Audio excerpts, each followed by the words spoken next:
"For the love of God, save our mom," the twins shouted when they called 911. When the police officers arrived, they were horrified to see what the girls were holding. The hum of the refrigerator was the only sound in the otherwise still suburban Ohio home. Emily Carter sat on the worn floral couch, the pale morning light filtering through the dusty blinds, striping the carpet in shades of gray and gold. The quiet was punctuated only by the distant, joyful shrieks of Grace and Chloe from their shared bedroom. Her hand, unsteady and pale, fumbled with the child-proof cap of the prescription bottle, the rattle of the pills inside a stark counterpoint to the house's silence. 1, 2, 3 pills tumbled into her palm. Emily paused, her breath catching in her throat, before a fourth white pill joined the others. She dry-swallowed the dose, the acrid bitterness clinging to the back of her tongue as it went down in the bedroom, a world of pink tulle and glittering plastic. Grace and Chloe were deep in a fantasy of their own. Dolls lay in dramatic poses on a shag rug, silent actors in an epic tale. Grace, her fine brown hair a chaotic halo around her head, was trying to fashion a cape for her favorite action figure, while Chloe, a smattering of freckles across her nose, was constructing a wobbly fortress from magnetic tiles. "Princess Sparkle needs a new hairstyle for the ball," Grace announced with the gravity of a royal decree. Chloe nodded seriously, adding a precarious blue tile to her tower, "and the castle needs to be ready before the prince arrives back in the living room." A wave of vertigo washed over Emily. As she tried to stand, her legs felt like rubber, and she gripped the edge of the coffee table, her knuckles white for support. The prescription bottle slipped from her suddenly numb grasp, its contents spilling across the floor like grim confetti. The room began to tilt and spin. Emily opened her mouth to call for her daughters, but only a strangled gasp escaped. She crumpled, her body hitting the floor with a heavy, muffled thud that vibrated through the small house in their room. Grace's head snapped up. "Did you hear that?" Chloe frowned, concentrating on balancing another tile here. What Grace was already on her feet, her action figure abandoned. "I think Mom dropped something." The twins padded out of their room, their small feet silent on the hallway. Runner arriving at the living room doorway, Grace saw her first mom. Grace's high-pitched scream sliced through the quiet. Chloe froze, her eyes wide and fixed on Emily's motionless form. On the floor, Grace rushed to her mother's side, her small hands shaking Emily's shoulder with frantic energy. "Mom, wake up, please, wake up," Chloe, trapped in a paralysis of fear, watched the awful scene unfold then. A memory, sharp and clear, cut through the fog if something bad happens, "and I can't help you, call this number 911. It's very important. My flowers repeat after me." 911. Her mother's voice, firm but gentle, echoed in her mind from a sunnier day. A lesson learned with a sing-song chant, jolted back to the present. Chloe scrambled for the old landline phone on the end table, her tiny fingers fumbling with the buttons. 911. The phone rang, each tone stretching into an eternity. 911. What's your emergency? The words tumbled out in a frantic sob. "Please help, my mom fell, and she won't wake up." The dispatcher's calm voice asked for an address, for details, but Chloe could barely hear over the pounding in her ears. She looked at Grace, who was now curled against their mother, her small body racked with sobs. "Please," Chloe wept into the receiver, her voice climbing with panic, "for the love of God, save our mom." Grace joined in, her voice a desperate echo. "Save our mom." "Please," the twins hardly registered, the dispatcher confirming that help was on its way. Chloe let the phone clatter back into its cradle and ran to her sister, the two of them clinging to each other and their unconscious mother. The faint, approaching wail of sirens began to grow, a sound of hope wrapped in terror. Grace and Chloe looked at each other, their tear-streaked faces illuminated by the red and blue lights that now pulsed through the windows, painting the room in surreal, strobing colors. The sirens were deafening now, a screaming promise just outside their door as emergency vehicles slammed shut and heavy footsteps pounded up the walkway. Grace and Chloe held on tighter, their hands locked together over Emily's still chest. The adult world, with all its harsh and incomprehensible realities, was about to crash into their universe. But in that moment, all that mattered was that someone, anyone, would save their mom. The doorbell rang, sharp and insistent, followed by heavy official-sounding knocks. The nightmare was only beginning. The front door swung open with a loud crack, flooding the hallway with the cold, sterile beam of a police flashlight. Officer Johnson was the first one through, his posture tense, his eyes scanning for threats until they settled on the scene in the living room. Here, he shouted over his shoulder to the paramedics who followed closely behind him. Grace and Chloe, huddled together, stared wide-eyed at the uniformed strangers invading their home. Officer Johnson's navy blue uniform seemed impossibly dark under the flashing emergency lights that filled the room. "Hello, girls," he said, his voice surprisingly gentle amidst the surrounding urgency. "I'm Officer Johnson. You were very brave to call us Chloe." Still clutching the phone's receiver, held out her other hand, in her small, trembling palm was the empty prescription bottle Mom she took. These Chloe whispered, her voice nearly lost in the controlled chaos as paramedics began working on Emily. Officer Johnson took the bottle, his face briefly hardening into a grim mask before softening again as he looked back at the girls. He gestured urgently to the paramedics who were already assessing Emily. "Can you tell me what happened?" Johnson asked, keeping his tone even as the medical team worked frantically behind him. Grace, her face stained with silent tears, found her voice. "We were playing in our room and she hiccuped, unable to go on. Chloe squeezed her sister's hand. "We heard a noise when we got here. Mom was on the floor as the girls spoke. The paramedics' voices were a low, tense murmur, blood pressures dropping. Get the epinephrine ready. We need to intubate her now." Johnson tried to shield the girls from the sight, but it was useless. A sudden, vivid memory struck Grace. Her father, Michael, standing in the doorway with a duffel bag at his feet, his voice echoed in her mind. "Daddy has to go take care of some things, honey, but I promise I'll be back soon. Okay? Take care of your sister and your mom for me." She could almost feel the scratch of his beard when he kissed her forehead. It was the last time they'd seen him. "Where's Daddy?" Grace asked suddenly, her small voice lost in the commotion. "He said he'd come back." Officer Johnson exchanged a worried glance with his partner just as a new disturbance arose from the front porch. Curious neighbors, drawn by the lights and sirens, were gathering, their whispers and pointing fingers creating a morbid spectacle. "Back up, please," another officer commanded, trying to control the crowd. "Give the professionals space to work through the confusion." A middle-aged woman managed to push her way inside Karen Thompson, the quiet next-door neighbor, her face a mask of concern. "Oh, my God," she gasped, her hand flying to her mouth as she took in the scene. Her eyes found the twins' poor little things. Johnson stood quickly, intercepting Karen before she could reach the children. "Ma'am, I need you to step back," he said firmly. Karen nodded, but her gaze remained on the girls. I can take care of the girls," she offered. "I'm their neighbor. I know them well." "Emily has no family nearby." Before Johnson could answer, a paramedic yelled, "We need to move her now." In a swift, coordinated motion, Emily was loaded onto a stretcher.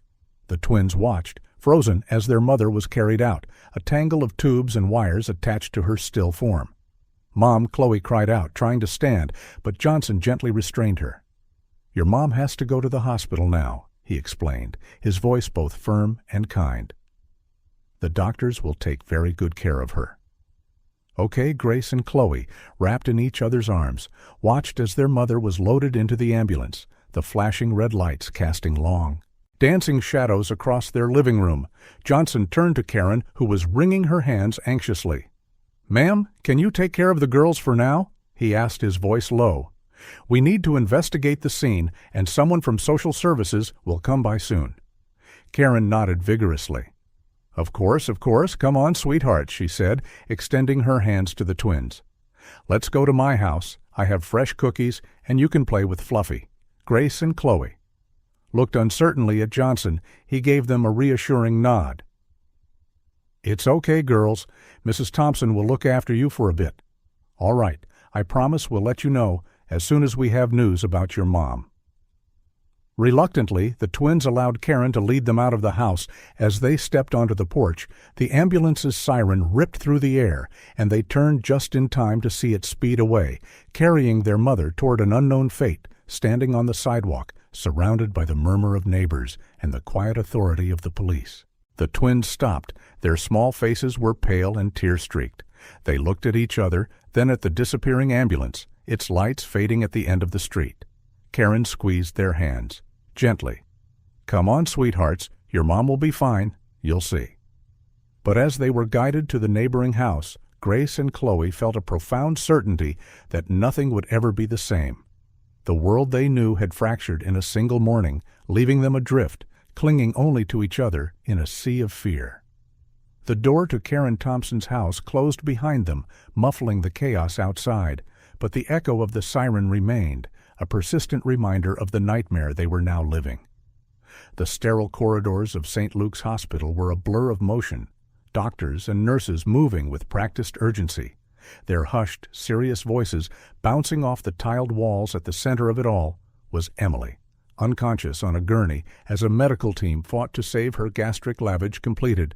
A nurse announced, her voice tight with focus. Dr. Ramirez, a man whose tired eyes belied his sharp alertness, nodded activated charcoal, given keep a close eye on her vitals. "Any changes, call me immediately." While the team worked, a solitary figure watched from the emergency room window. Jessica Miller, a social worker, her expression a mix of professional resolve and deep human concern. She turned from the window, her sensible heels clicking on the linoleum as she approached the reception desk. "I need all available information about Emily Carter and her daughters," she stated, her voice calm but authoritative. As she waited, Jessica's thoughts were with the two little girls, 5-year-old twins thrown into a trauma that most adults couldn't fathom. Her heart ached for them miles away. In Karen Thompson's cozy, overstuffed living room, Grace and Chloe sat huddled on the couch. Their hands intertwined. The TV played cartoons, but their eyes were vacant. Fixed on nothing, Karen entered with a tray holding mugs of hot chocolate and cookies. "Here you go, darlings," she said softly, setting the tray on the coffee table. "This should help you feel better." The twins glanced at the food without interest. Karen sighed, settling beside them. "Your mom's going to be okay," she said, her attempt at confidence ringing hollow. "She's strong, you know." Chloe nodded mechanically, but Grace turned away, her eyes shimmering with unshed tears. "Why doesn't Daddy come back?" she whispered, her voice barely audible. He promised. Karen's heart broke. How could she possibly explain abandonment to a child at that moment? The phone rang, startling them all. Karen answered quickly. "Hello. Yes, they're here with me." "I understand, yes. I'll be waiting." She hung up, turning to the girls. "It was the social worker. She's coming to talk to you. Don't worry, she just wants to help." Grace and Chloe exchanged a nervous look, squeezing each other's hands tighter. Meanwhile, in a cramped, dimly lit office at the local police precinct, Detective Thompson stared at a collection of files spread across his desk, photos of Michael Carter, bank statements, a missing person report. His tired eyes scanned the documents, searching for a clue, any clue, to the whereabouts of the man who had vanished from his family's life. "Where are you, you bastard?" David muttered, rubbing the bridge of his nose. He picked up his lukewarm coffee and took a bitter sip. His search continuing back at the hospital, Emily began to stir her eyelids, fluttered open, blinking against the harsh fluorescent lights. Confusion gave way to a dawning, sickening horror as the reality of what she had done crashed down on her. "My daughters," she rasped, her voice rough. "Where are my girls?" Dr. Ramirez approached her bed. "Mrs. Carter, your daughters are safe. A social worker is looking after things now. I need you to calm down. You've been through a traumatic experience." Emily closed her eyes as tears of shame and regret streamed down her temples. How could she have done this to her children?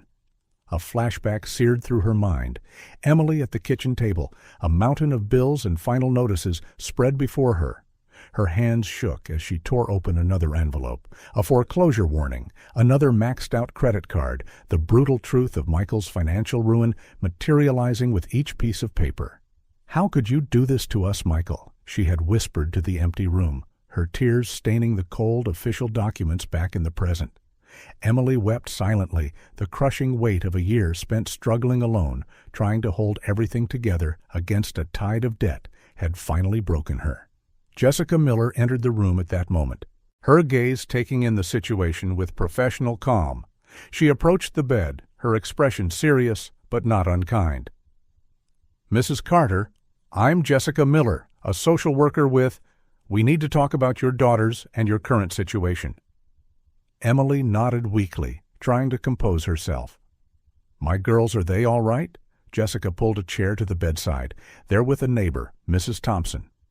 Physically, they're fine, but obviously they're shaken up." She paused, choosing her words with care.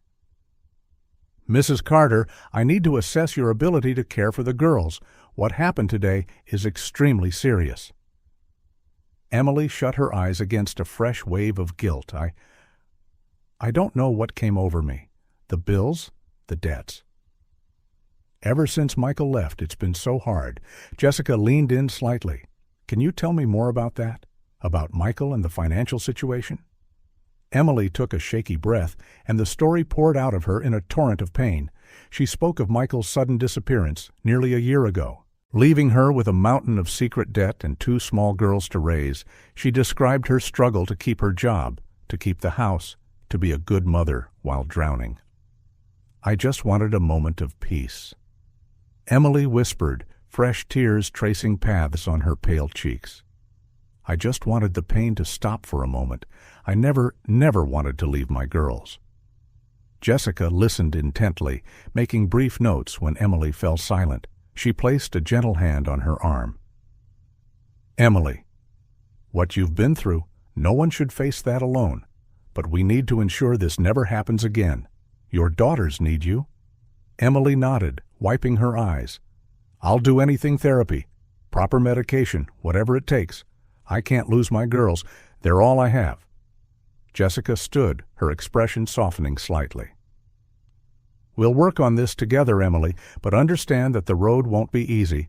You'll have to prove you can take care of yourself and your daughters." As Jessica left the room, Emily was alone with her thoughts, the burden of Michael's betrayal, the relentless financial pressure, the terror of losing her children. It all pressed down on her like a physical weight. Yet, in the midst of the despair, a tiny ember of resolve began to glow for Grace and for Chloe.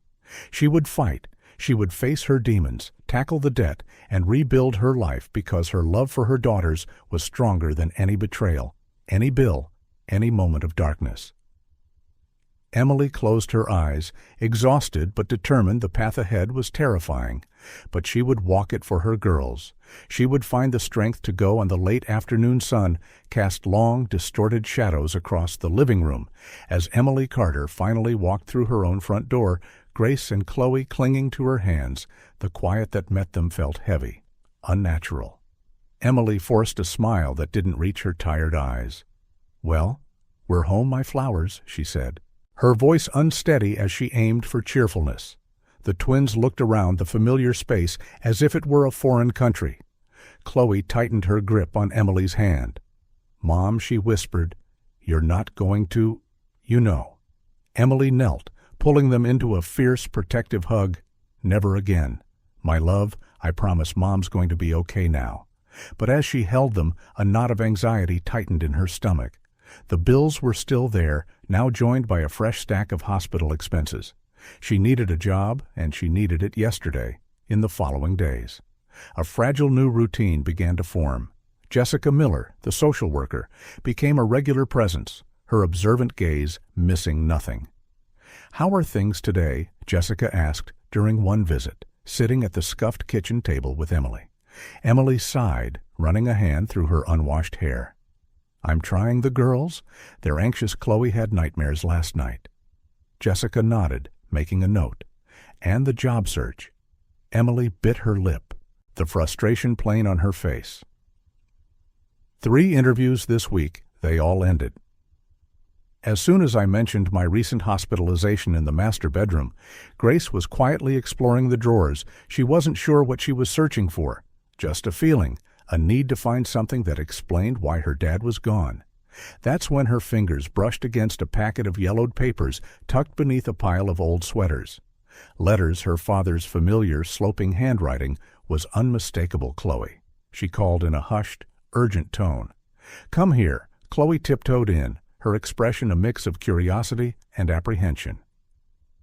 "What is it?" Grace held up the letters. "They're from Dad," sitting on the floor. The two girls spread the letters out between them. Fragmented phrases leaped out. "I'm so sorry, I had no choice. Protect you debts, dangerous people." Chloe frowned, her brow furrowed in confusion. What does that mean? Before Grace could guess. They heard footsteps approaching. They quickly shoved the letters back into the drawer, their hearts hammering, and slipped out of the room that night. As Emily tucked them in, Chloe clung to her with unusual intensity. "Mom, promise you won't leave us like Dad did." Emily's heart fractured a little more. "Never, my love. Mommy will always be here." But after Chloe finally drifted off, the nightmares returned, images of her mother vanishing, of being lost and alone in an endless dark, tormented her in the living room. Emily slumped onto the couch, the weight of the day pressing down on her. A soft knock at the door made her jump. It was Karen Thompson, holding a steaming casserole dish. "I thought you might like some homemade soup," she said, her smile warm and genuine. Emily felt a lump form in her throat.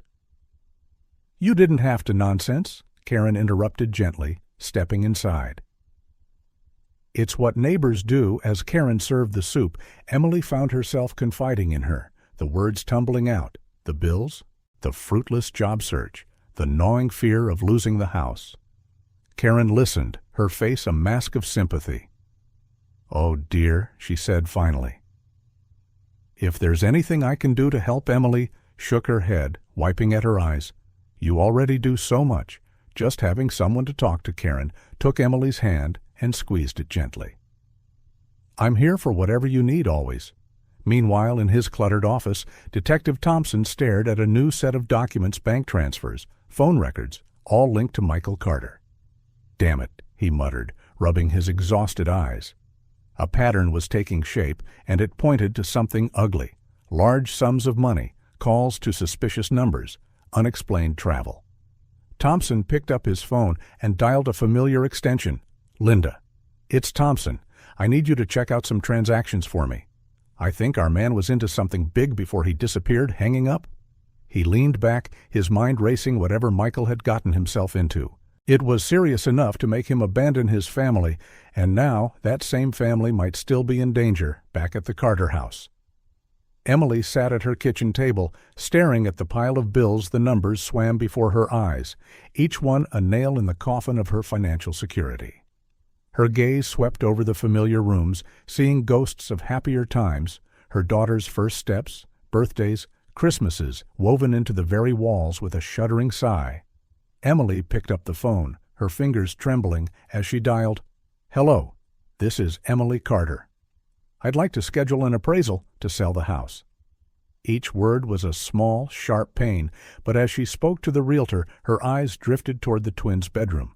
Grace and Chloe were sleeping, their faces peaceful, oblivious to the storm of adult worries.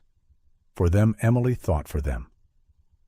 "I'll do anything." Hanging up, Emily allowed herself a single moment of weakness. Silent tears slid down her face as she mourned the future she had lost then. Wiping them away with a newfound resolve, she stood up. There were bills to organize, resumes to update, a house to clean. The road ahead was terrifying and uncertain, filled with secrets she had yet to uncover. But Emily was ready to face it, one step at a time, because her love for her daughters was stronger than any obstacle. And so, as night settled over the quiet Ohio suburb, a determined mother prepared to fight. Two little girls dreamed of a phantom father, and a persistent detective moved closer to a dangerous truth. The secrets and lies that bound them were about to be torn open, changing their lives forever. The bell over the door of the quick-stop convenience store chimed as Emily stepped inside, her new uniform feeling stiff and alien. The manager, a weary-looking man named Mr. Davis, offered a tired smile. "Ready for your first day?" Emily, she nodded, forcing a brightness she didn't feel. "Yes, sir. "Thank you for the opportunity," while Emily fumbled with the cash register. Her mind was miles away, at the Little Explorers preschool. It was Grace and Chloe's first day back since the incident, and a knot of anxiety tightened in her stomach at the school. The twins faced their own battles during circle time. Chloe refused to let go of Grace's hand, her eyes darting around the room as if searching for an unseen threat. Chloe, sweetie, the teacher, Miss Stevenson, called gently, "Why don't you join the other children on the rug?" Chloe shook her head fiercely, her grip on her sister's hand like a vice. Grace, meanwhile, seemed lost in her own world, whispering to the empty space beside her. "Who are you talking to, Grace?" Miss Stevenson asked, her tone kind. Grace offered a shy, secretive smile. "My dad, he's here protecting us." A tense quiet fell over the classroom, broken by the confused murmurs of the other children. At the end of the day, Karen Thompson was waiting at the gate, her face lighting up at the sight of the twins, though a flicker of concern crossed her eyes when she saw their subdued expressions. "How was your day, dear?" she asked. Taking their small backpacks, Chloe mumbled an incoherent reply, but Grace answered cheerfully. "It was good Dad kept us company." Karen exchanged a worried glance with Miss Stevenson, who made a gesture indicating they needed to talk later, back at the quick stop.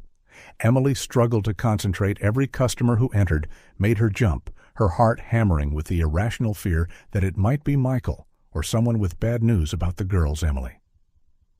Mr. Davis said gently during her break, "Is everything okay? You seem tense." She took a deep breath. Deciding the truth was easier than a lie. "I'm sorry, Mr. Davis. It's my first day away from my girls since I had some issues." He nodded with surprising understanding.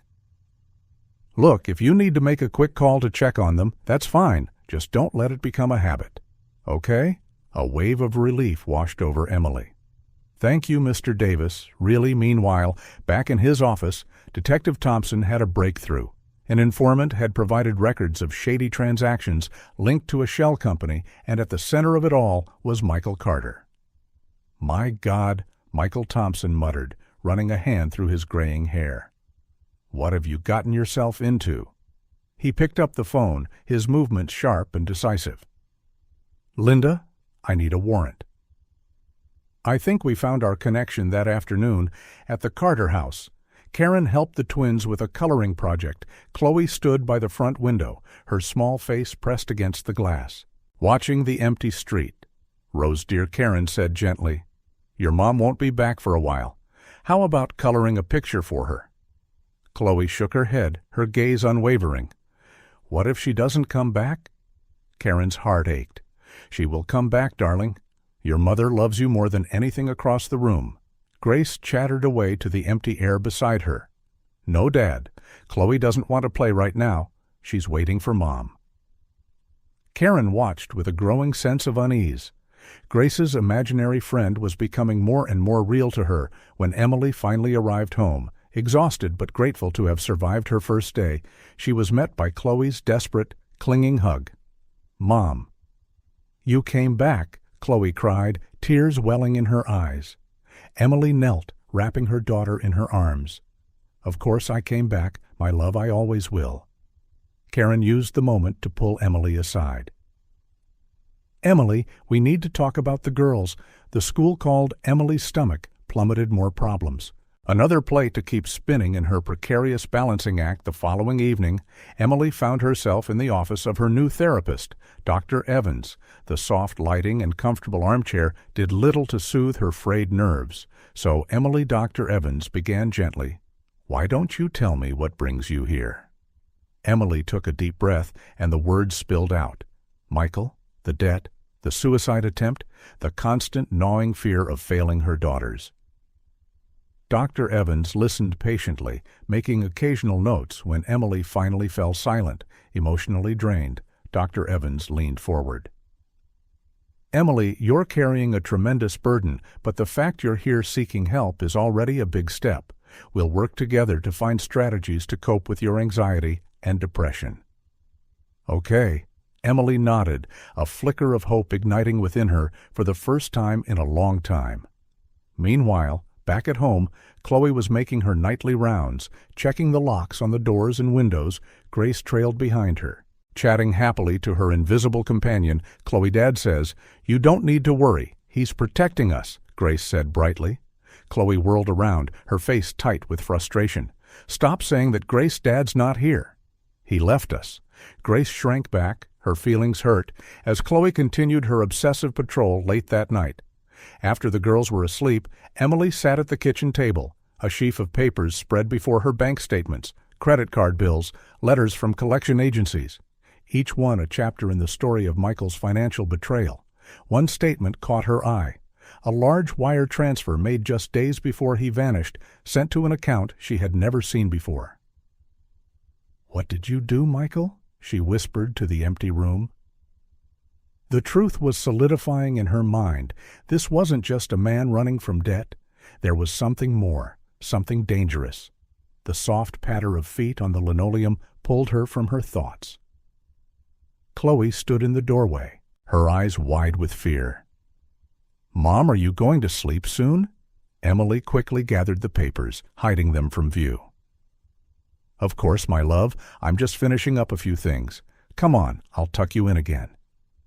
As she led Chloe back to bed, Emily felt her daughter's watchful gaze on her, as if Chloe were the one protecting her from the shadows lying in bed, with Chloe's small body curled against her and Grace whispering to her imaginary father on the other side of the room. Emily stared at the textured ceiling. The daily war felt endless. Work, therapy, caring for the girls, trying to unravel Michael's mystery. But as she looked at her sleeping daughters, she knew she had no choice but to keep fighting. Tomorrow was another battle, but for Grace and Chloe, she would face anything with that thought. Emily closed her eyes, allowing herself a brief, fragile moment of rest before the dawn brought the struggle anew. The phone rang, its shrill sound slicing through the quiet morning. Emily, still half asleep, mumbled a "Hello, Emily." "It's Detective Thompson. We have news about Michael." Instantly awake, Emily sat bolt upright. "What is it? What did you find?" "He was spotted in Dayton about 2 hours from here. A security camera caught him at a gas station last night." Emily's heart hammered against her ribs. Michael so close after all this time. Is he coming back? We don't know yet, but we're watching Emily. You need to be careful what we're uncovering about Michael's activities. It's best to stay alert after she hung up. Emily sat on the edge of her bed, her mind a whirlwind of questions. Michael, possibly returning, what would that mean for her? For the girls in the next room, Grace and Chloe were already awake, sifting through an old shoebox they'd found in the closet. "Look," Chloe Grace exclaimed, holding up a faded photograph. "It's us with Mom and Dad." The picture showed a happy, sun-drenched family on a picnic. Michael, his smile easy and carefree, held 2 swaddled babies, while Emily beamed beside him. Chloe took the photo, her small fingers tracing her father's face. Why did he leave a Grace? Didn't he love us standing in the doorway? Emily's heart ached at the question. She entered the room, sitting on the bed between them. "What have you got there?" she asked gently, though she already knew Grace held out the picture. "Mom, why isn't Dad with us anymore?" Emily took a deep breath, searching for the right words, for a truth a child could bear. Sometimes, she began slowly, grown-ups have problems that make them do hard things. Your dad, he had to leave to deal with some issues. But does he love us? Chloe persisted, her eyes bright with unshed tears. Emily pulled them into a hug that felt both fierce and fragile. "Of course he does, my loves. He loves you very much. Sometimes love isn't enough to keep people together.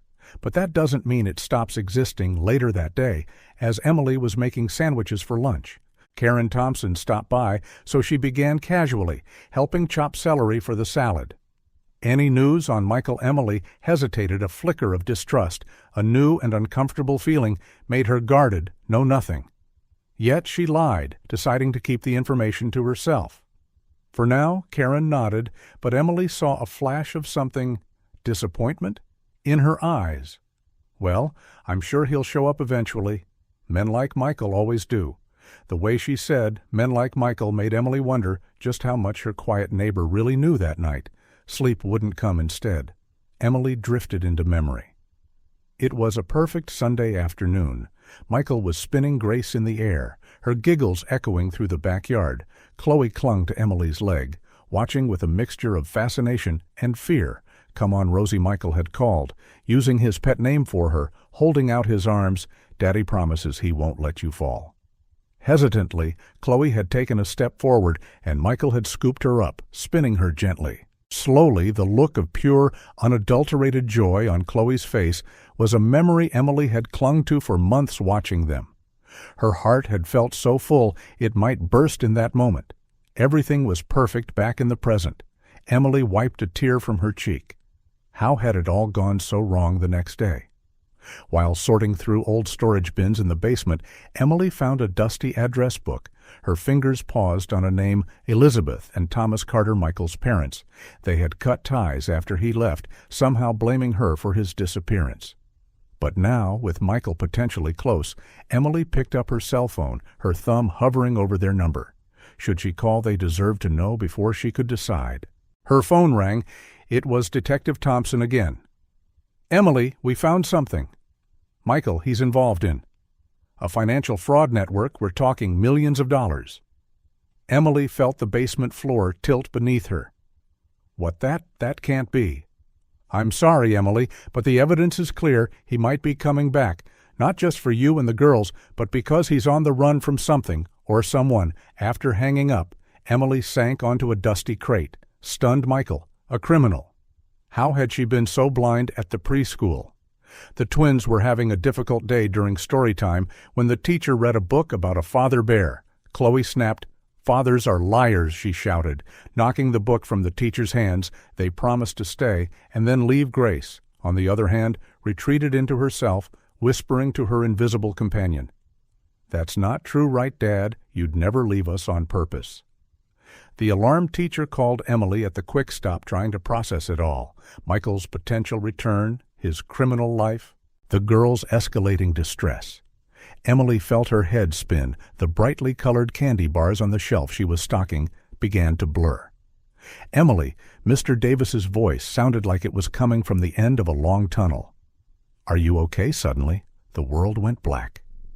Emily felt her knees buckle, the packages of snacks crashing to the floor around her when she came to. She was sitting in the stockroom, Mr. Davis looking down at her with worried eyes. I'm so sorry," she stammered. "I don't know what happened," he sighed. "Emily, you're clearly under a lot of stress. Maybe you should take a few days off." A jolt of panic seized her. "No, please, Mr. Davis. I need this job. My daughters."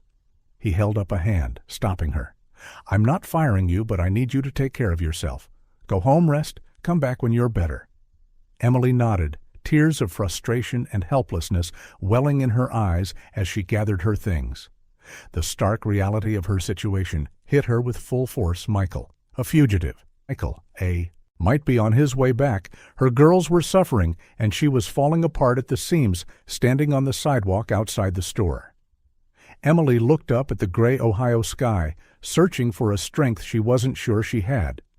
The ghosts of the past were closing in, but she had to be strong for Grace, for Chloe, and for herself.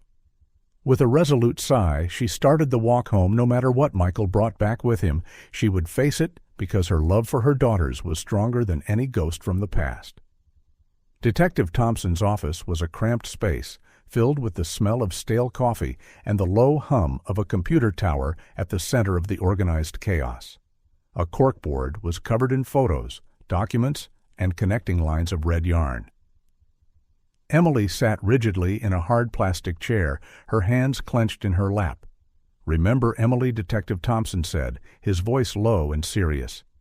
"Keep him talking. The longer he stays online, the better our chances of tracking him." Emily nodded, her throat too tight to speak. Her thoughts were with Grace and Chloe, safe at a park with Jessica Miller, blessedly unaware of the high-stakes drama about to unfold. The plan was as simple as it was terrifying. They had created a fake social media profile, seeding it with details only Michael would recognize. Now, they waited for him to bite. The minutes crawled by, each tick of the clock on the wall amplifying the tension in the room. Then a sharp ping echoed from the laptop. A video call request. Emily's heart leaped into her throat. Thompson, positioned just out of the camera's view, gave her a firm nod with a trembling hand. Emily accepted the call. The screen flickered to life, and there he was, Michael. His face was gaunt, his familiar smile replaced by a weary tension, but his eyes were the same ones that had once been her entire world.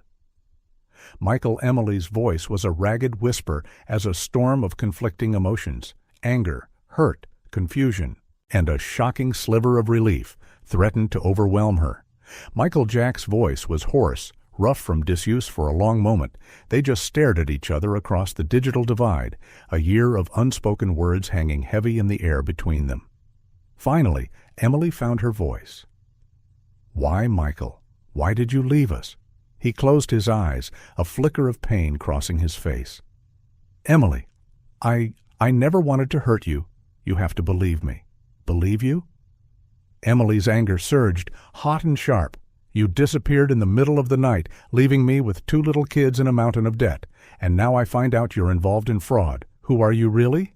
Michael winced as if struck. "I know it looks bad, but there's more to this story than you realize. I was trying to protect you, protect us." Emily let out a bitter, humorless laugh. From what stability a father's love.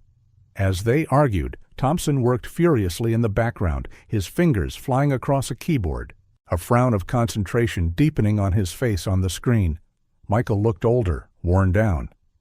"Marie, listen, I got involved with dangerous people who wouldn't hesitate to hurt you and the girls to get to me. I had to leave. I had to keep you safe." Hot tears streamed down Emily's cheeks, and the fraud, the stolen money. Michael's gaze dropped. I had no choice. They cornered me, Emily, but I'm trying to fix it. That's why I'm risking contact now." Just then, a movement at the edge of Emily's vision caught her eye. Karen Thompson stood in the office doorway, her face a mask of shock and guilt. Michael noticed the shift in Emily's expression. "What is it?" "Is someone there with you?" Before Emily could answer, Karen stepped forward into the camera's frame. "Michael," her voice was barely a whisper. Michael's face drained of all color. "Karen, what are you doing there?" Emily looked from the screen to Karen, a dizzying sense of confusion and betrayal washing over her. "You know each other?" Karen, or whoever she was, took a hesitant step closer. "Michael, you need to turn yourself in. This has gone on too long." He shook his head violently. "No. You don't understand.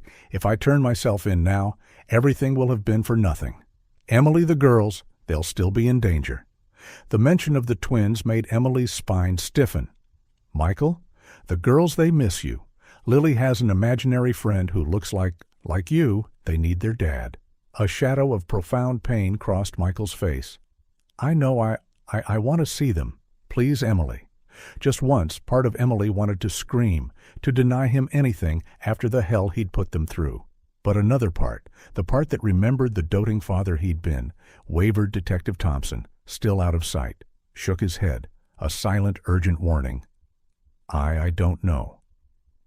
Michael Emily finally managed, her voice trembling. "This is so much to process. The girls have already been through so much." He nodded, a look of resignation settling on his features. "I understand. Just tell them.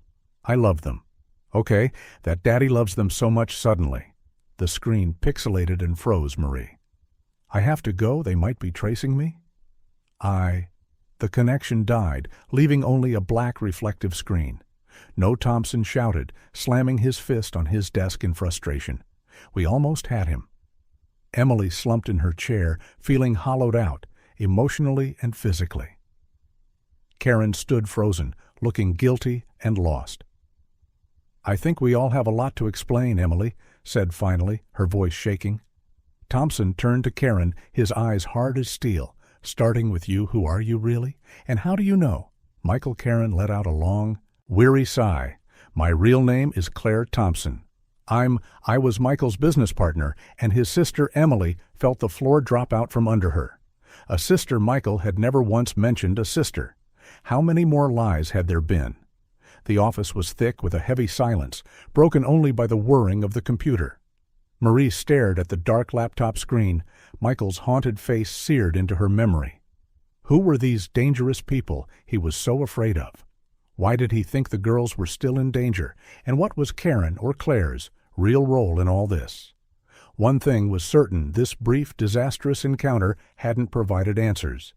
It had only ripped open a Pandora's box of new questions and terrifying possibilities. As Detective Thompson began his interrogation of Claire, Emily's mind returned to Grace and Chloe. How could she explain any of this to them? How could she protect them from a danger she didn't even understand? The virtual confrontation was over, but Emily knew, with a sinking heart, that the real battle was only just beginning, and at the center of it all were two innocent girls whose lives were about to be torn apart all over again. Emily stared at the water stains on her bedroom ceiling, sleep an impossible luxury. The video call with Michael replayed in her mind, a relentless loop of his desperate pleas, Thompson's silent warnings, and the imagined hope in her daughter's eyes. She rolled over, burying her face in the pillow. How could she possibly make this decision, letting Michael see the twins could unleash a fresh wave of emotional chaos, but denying them contact? Would that just deepen the wounds that were already festering? Morning brought a concerned Jessica Miller to their door. Sitting across from each other at the kitchen table, the two women spoke in hushed tones. Jessica began, her voice gentle but firm. "You have to consider the emotional impact this might have on the girls. They've already gone through so much trauma." Emily nodded, rubbing her temples. I know, but they miss him so much. Lily has that imaginary friend. What if it's more than just imagination?" Jessica leaned forward. "That's exactly why we need to be careful. The girls are at such an impressionable age. Reintroducing Michael into their lives only for him to possibly vanish again, that could cause irreparable damage." As if on cue, a loud crash came from the living room. Emily rushed in to find Grace, standing amidst a heap of scattered building blocks, her face flushed with frustration. "Grace, what happened?" Emily exclaimed, kneeling beside her. "I wanted to build a tower as tall as the one Dad used to make." Grace sobbed, "But I can't do it right."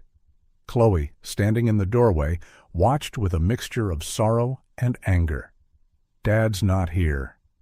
"Grace, he's not coming back." Emily's heart clenched. The tension was poisoning their home, seeping into every corner of her daughters' lives. Later that day, Detective Thompson appeared, his expression grim. "Emily, I know this is hard, but we have to consider all options," he said quietly. "If we allow a controlled meeting between Michael and the girls, we could use the opportunity to catch him." Emily recoiled as if slapped. "Use my daughters as bait. Absolutely not." Thompson held up his hands placatingly. "I understand your reluctance, but think carefully. This could be our best chance to end this once and for all." Before Emily could argue, Claire, walked into the kitchen. "If you decide to go through with the meeting," she offered hesitantly, "my house could be a safe location. The girls know it, and we can control it more easily." Emily looked from the detective to the woman who was supposedly her sister-in-law, feeling trapped. Everyone had a plan, an angle, a strategy, but she would be the one to live with the consequences. That night, the nightmares returned. Emily was lost in a dark, twisting maze, the faint cries of Grace and Chloe echoing from all directions. She ran, turning corner after corner, only to find Michael standing there, smiling that enigmatic, painful smile as the girls faded into the shadows behind him.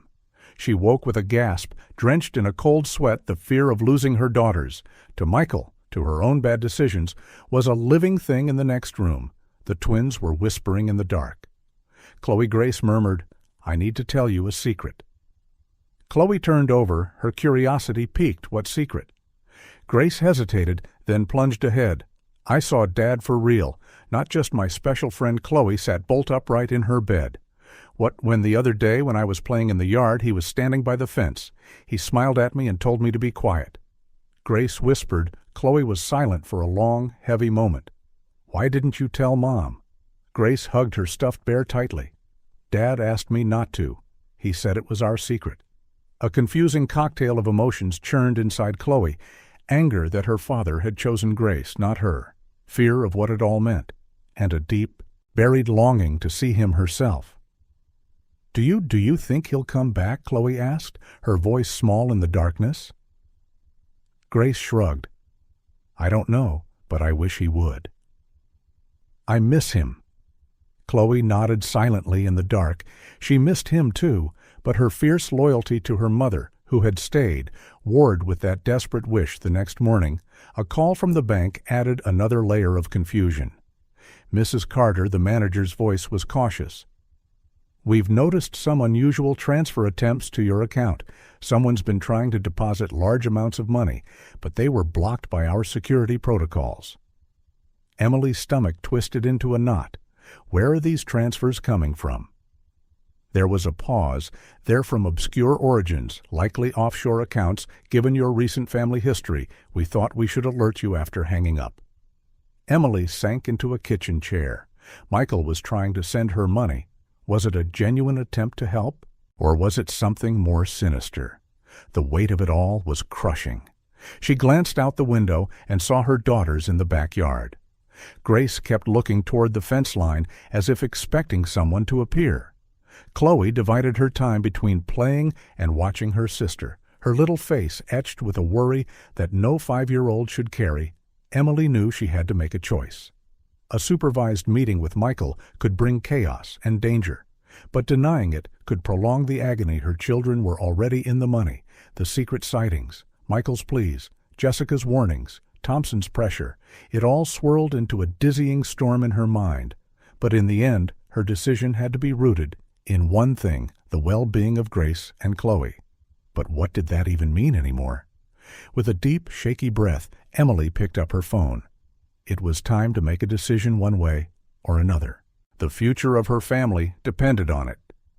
The afternoon sun bathed the playground of Little Explorers Preschool in a warm, golden haze, the air filled with the joyful shrieks of children. Grace and Chloe were on the swings, their small hands gripping the cold metal chains, when a figure appeared at the chain-link fence. Grace saw him first. Her eyes widened, and the swing slowed to a stop. "Chloe," she whispered, her voice a mixture of awe and terror. "Look." Chloe followed her sister's gaze and froze there, standing hesitantly at the school gate. Was Michael their father? The playground seemed to fall silent as other children and teachers noticed the stranger. Miss Stevenson, the twins' teacher, approached him cautiously. "Can I help you, sir?" she asked, her tone polite but firm. Michael, his eyes locked on his daughters, answered softly, I'm their father." The words had barely escaped his lips when the carefully maintained peace of the afternoon shattered. Recognizing his name and face from a no-contact order on file, Miss Stevenson signaled to the other teachers to get the children inside, call the police and Mrs. Carter. She yelled, positioning herself as a human shield between Michael and the twins. Grace, ignoring the teacher's commands, bolted toward the fence. "Dad," she cried, tears of pure joy streaming down her face. Chloe, however, scrambled backwards, her face a mask of fear and confusion as she hid behind the slide. Michael knelt, opening his arms for Grace. "My little flower," he murmured, his voice thick with emotion. Before Grace could reach him, Miss Stevenson scooped her up, pulling her back. "Mr. Carter, you're not allowed to be here. Please step away." The distant, rising wail of sirens cut through the air. Emily arrived minutes later, her heart pounding a frantic rhythm against her ribs. The scene was one of utter chaos. Teachers formed a protective line. Grace was sobbing and struggling in Miss Stevenson's arms, and Chloe was still hiding, her wide eyes peeking out from behind the bright yellow plastic. Emily gasped, stopping several feet away from him. "What are you doing here?" He turned to her, his face a desperate, resolute mask. "Emily, I know this looks crazy, but I had to see them. You had no right." Emily exploded, a year of suppressed rage finally boiling over you. "Left us. You left me with your debts, your lies." Michael started toward her, but stopped when she flinched away. I know what I did is unforgivable. But you have to listen to me. You're in danger just then. Karen or Claire arrived, breathless. "Michael? What are you doing?" Her arrival stunned everyone. Emily looked from Michael to Claire, her confusion mounting. "You knew he was coming here." Claire shook her head, approaching Michael cautiously. "No, I swear, Michael, you have to leave. The police are almost here." He ignored her, his gaze fixed on Emily. "Emily, please let me explain the people I got involved with. They're dangerous. I had to leave to protect you." Emily's tears were hot with frustration. "Protect us. You left us vulnerable alone." The sirens were deafening now. Police cruisers swarmed the school, officers emerging with a calm, practiced readiness. "Police don't move," an officer shouted, approaching Michael cautiously. Michael raised his hands, but his eyes never left Emily's face. "I came back to fix this to keep you safe. Please, Emily, believe me." Grace, seizing the moment of distraction, finally wriggled free and ran to Michael, clinging to his leg and sobbing, "Dad, don't leave again." Chloe, seeing her sister, emerged hesitantly from her hiding place. She took a few tentative steps, then stopped. Caught in the heartbreaking space between her father and her mother, the scene was a frozen tableau. Michael with his hands up, Grace clinging to him, Chloe trapped in her indecision, Emily weeping, and Claire looking on, helpless. Detective Thompson broke the stalemate, approaching slowly, his voice calm but unyielding. "Jack, it's over. Come with us peacefully. Don't make this harder on your daughters." Michael looked at Grace, then at Chloe, and finally at Emily. His face was a portrait of pain and regret. "I'm so sorry," he whispered, "for everything." He knelt slowly, pulling Grace into a tight hug. "Daddy loves you so much. Little flower, don't ever forget that." Chloe, seeing this, finally broke, running to him and burying her face in his shoulder. "Why did you leave?" she sobbed. Michael embraced both his daughters, his own tears now falling freely. "I made terrible mistakes. My love's terrible, but I love you more than anything in this world." Emily watched, her heart breaking for the raw, undeniable pain of her children. Part of her wanted to tear them away, to shield them from more hurt, but another part knew they needed this moment. No matter how agonizing, Thompson stepped forward, gently but firmly, clicking handcuffs around Michael's wrists. "It's time to go." "Michael!" the twins shrieked as he was led away, their small hands reaching for him.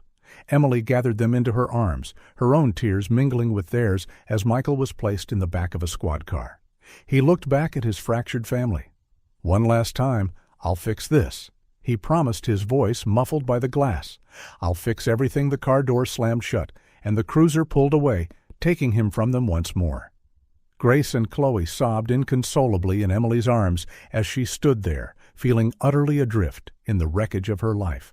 Claire approached hesitantly. "Emily?" Not now." Emily cut her off, her voice hollow and exhausted. "Just not now," as the sun began to set on the playground, casting long, lonely shadows. Emily held her daughters, uncertain of what came next. Michael's explosive return had shattered their fragile world again. And now she would have to pick up the pieces, not just for herself, but for the two small, heartbroken children. In her arms, the twins, cried out and exhausted, finally fell quiet, their hands clutching Emily's shirt as if she too might vanish. Emily gazed at the horizon where the squad car had disappeared long ago. Michael's return had been a whirlwind of chaos, and now she was left to rebuild from the rubble with a deep, weary sigh. She led the girls to her car. The day had been a traumatic ordeal, but she knew the real battles, for her daughters' hearts, for the truth, for their uncertain future, were just beginning. The interrogation room was cold and impersonal, the stark fluorescent lights casting deep shadows under Michael's eyes across the metal table.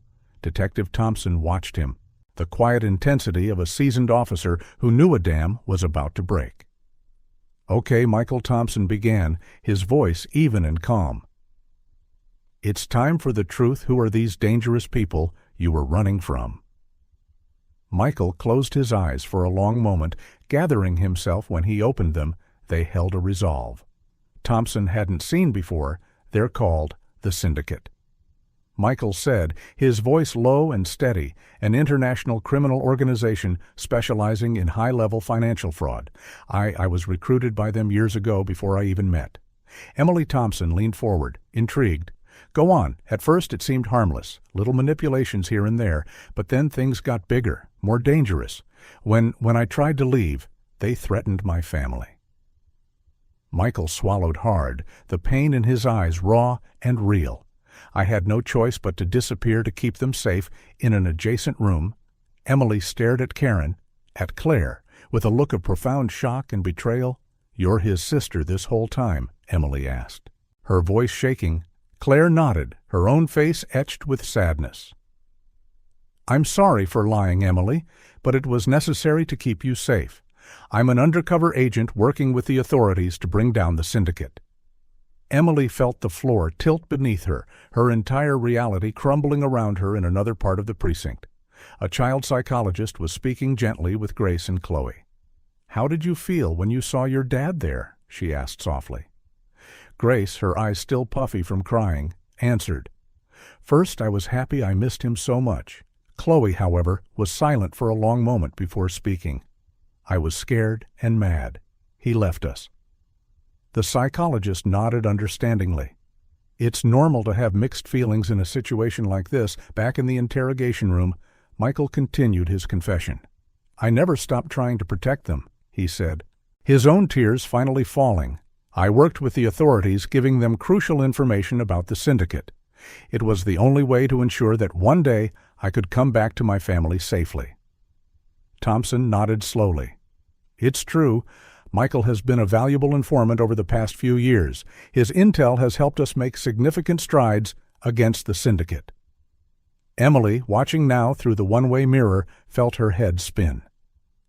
Michael wasn't the villain she'd spent a year hating. He was a hero, in a twisted, heartbreaking way, a man who had sacrificed his own life to save theirs.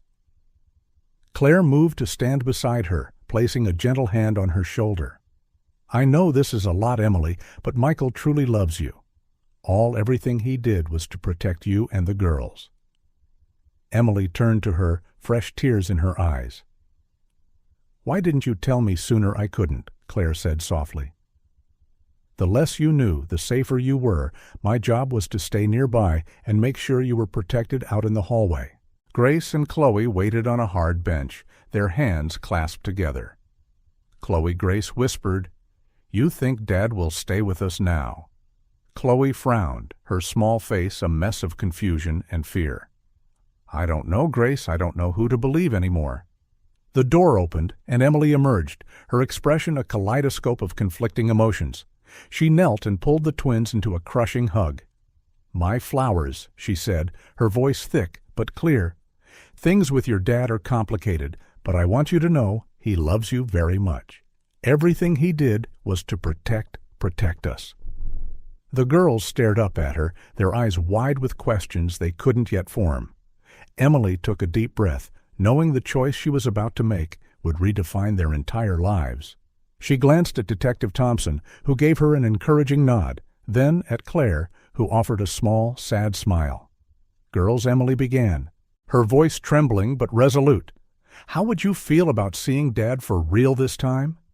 Grace's face lit up instantly with a radiant smile. Chloe, however, hesitated.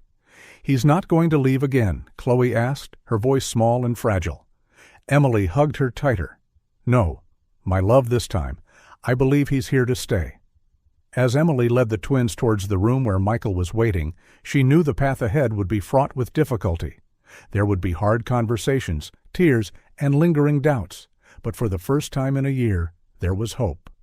The truth, however shocking, was finally out, and with it came the possibility of a new beginning. When the door swung open and Michael saw his daughters, his composure broke. Emily watched as he sank to his knees, his arms outstretched. Grace ran to him without hesitation, and after a heartbeat, Chloe followed, burying her face in his shoulder in that tangled embrace of tears and quiet, relieved laughter. Emily saw the future a difficult, uncertain future, but one where they might finally be a family. Again, the truth had been revealed now. It was up to them to write what came next. The morning light in the Carters' living room illuminated the tense faces of Emily and Jessica Miller, who sat on the couch across from Grace and Chloe. Emily took a deep, steadying breath, exchanging a look with Jessica, before she began, "Girls, remember how we talked about how sometimes grown-ups have to do difficult things to protect the ones they love?" Grace nodded eagerly, while Chloe's expression remained guarded and skeptical. "Well," Emily continued, choosing her words with immense care, "that's what happened with Dad. He had to go away to keep us safe from bad people." Jessica stepped in, her tone gentle. "Sometimes heroes have to do things that seem wrong, but they do it for a greater good. Like when you take medicine you don't like, but it makes you feel better." The twins processed this, their faces a mixture of confusion and dawning comprehension. "So Dad is a hero?" Grace asked, her eyes shining. Emily felt a lump form in her throat. "Yes, sweetheart, in his own way." "He is," Chloe, ever the pragmatist, asked.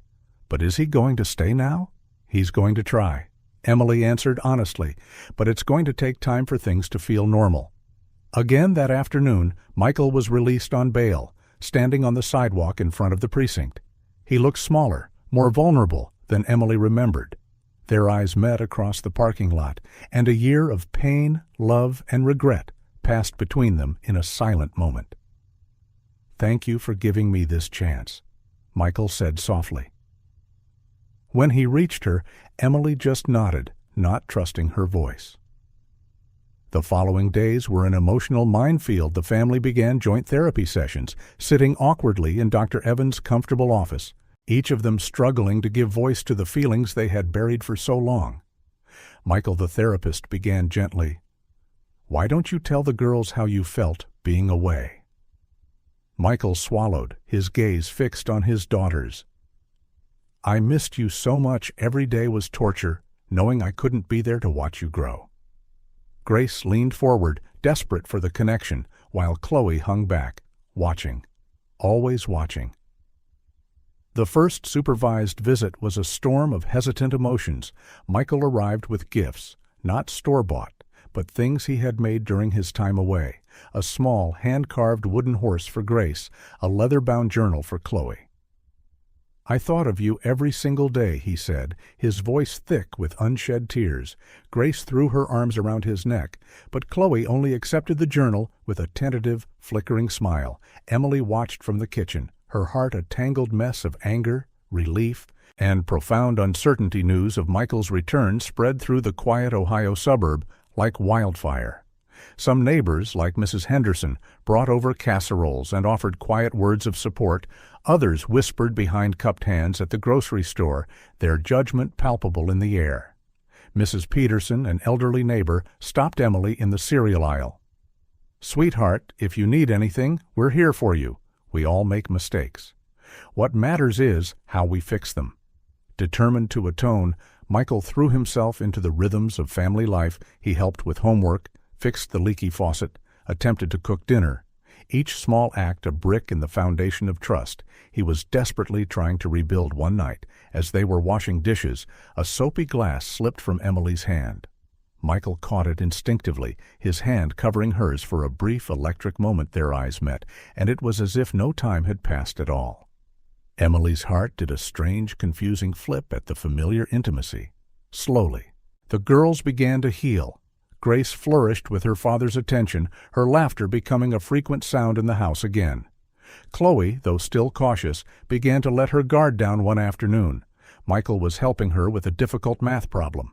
Frustrated, she threw her pencil down. "I can't do it," she exclaimed patiently. Michael picked it up. "Let's try together, step by step. Sometimes problems look too big, but when we break them into smaller parts, they're easier to handle." Chloe looked at him, a flicker of understanding in her eyes. They both knew he wasn't just talking about math that night. After the girls were asleep, Emily and Michael sat on the back porch, the silence between them heavy with unspoken words. "I know I can't erase what I did," Michael said finally, "but I'm willing to spend the rest of my life trying to make it up to you." Emily gazed up at the star-dusted sky, her thoughts a swirling galaxy of doubt and hope. "It's going to take time." "Michael, a lot has changed." "I know," he replied softly. "But I'm here for thick and thin." As the night grew deeper, the Carter family took its first tentative steps toward reconciliation. The road ahead was long and riddled with emotional potholes, but for the first time in what felt like a lifetime, there was a glimmer of hope, a chance for healing, for redemption, and for a new beginning. The turning point had arrived now. It was up to them to write the next chapter of their story. Together, the sweet aroma of baking cake filled the Carter house, mingling with the sound of children's laughter. A year had passed since Michael's tumultuous return, and the atmosphere in the small Ohio home was palpably different standing in the kitchen. Emily put the finishing touches on the twins' birthday cake. Her face, once a mask of constant worry, now held a quiet serenity. The past year had forged her into a woman of incredible strength. "Mom, can we see the cake yet?" Grace shouted from the living room, her voice vibrating with excitement. "Not yet, sweetheart," Emily called back, a smile playing on her lips. "Just a little longer." Michael came in from the garage, laden with bags of party supplies. He looked older, but a lightness had returned to his eyes, as if a great weight had been lifted. "I got everything on the list," he said, setting the bags on the counter. Their gazes met, and a silent acknowledgment of how far they had come passed between them. Though still on probation, Michael had a steady job at a local construction company and was a constant, reliable presence in his family's life. In the living room, Grace and Chloe, now a vibrant 6 years old, played together with a comfortable ease that had been absent for so long. "Look," Chloe, Grace exclaimed, holding up a crayon drawing. "I drew our family." The two girls examined the picture, which showed 5 figures, themselves, their parents, and even their Aunt Claire, formerly known as the mysterious Mrs. Thompson. "It's beautiful," Grace, Chloe said, picking up a purple crayon to add a sun in the corner.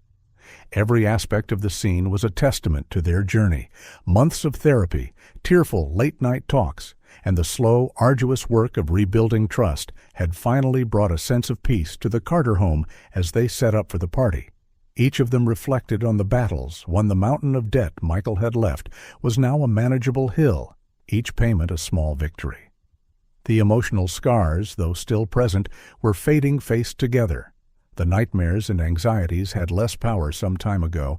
At a town hall meeting, Michael had stood up, his hands shaking, and spoken to the community. "I let my family down, and all of you. I don't expect immediate forgiveness, but I want you to know I'm trying to make things right. Every day is a chance to do better."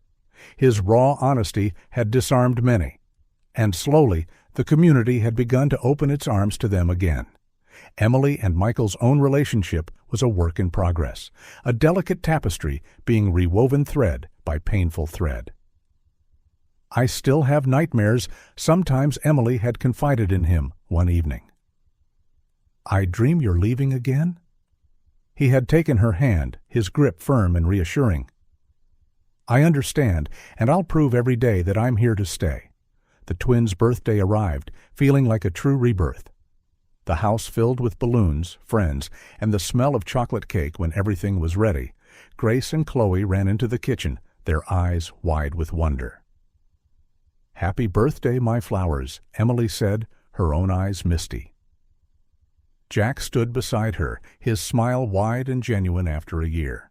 It was their first real family celebration when it was time for the cake.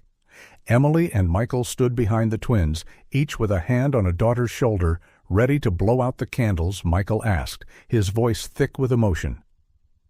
Grace and Chloe nodded, and as everyone sang, they blew out the 6 candles together, their silent wishes surely echoing the hope that this newfound happiness would last, watching the smoke curl upwards. Emily made a wish of her own, that the past would finally be laid to rest, and the future would be kind. As the candles went out, a cheer filled the house, and the girls threw their arms around their parents' waists in that tight, loving embrace. No words were needed. It spoke of unity, forgiveness, and the precious second chance they had been given. The following months brought more healing. Michael paid off another chunk of debt, and Emily enrolled in an online business course. Dreaming of one day opening her own small bakery, the twins thrived, their individual personalities blossoming. Claire became a regular fixture, a true aunt, her past as a mysterious neighbor, now a fond family joke one day. Grace brought home a school drawing of the 4 of them, holding hands under a giant, smiling sun. "It looks like us, doesn't it?" "Mom," she said, handing it to Emily. Emily smiled, seeing the truth in the childish lines. "It's lovely, sweetheart. I'm putting it on the fridge so everyone can see." And she did, the drawing a daily reminder that even after the darkest storm, the sun can shine again. The Carter family's story became a quiet testament to resilience in their small Ohio town at a community potluck. A young mother struggling with her own marital problems approached Emily for advice. "You've been through so much. How did you manage to overcome it?" Emily paused, a montage of the past years flashing through her mind. "We never gave up on each other, even when everything seemed lost. We were still a family. That truth was the foundation of their new life, a home once filled with pain, now overflowing with hope, laughter, and the certain knowledge that every battle had made their bond unbreakable for Grace and Chloe. Their father was no longer a phantom. He was the man who cheered at their dance recitals, helped with their homework, and whispered, 'I love you' every single night." Emily, in turn, discovered a deep well of strength she never knew she possessed, becoming the steady anchor of her reborn family.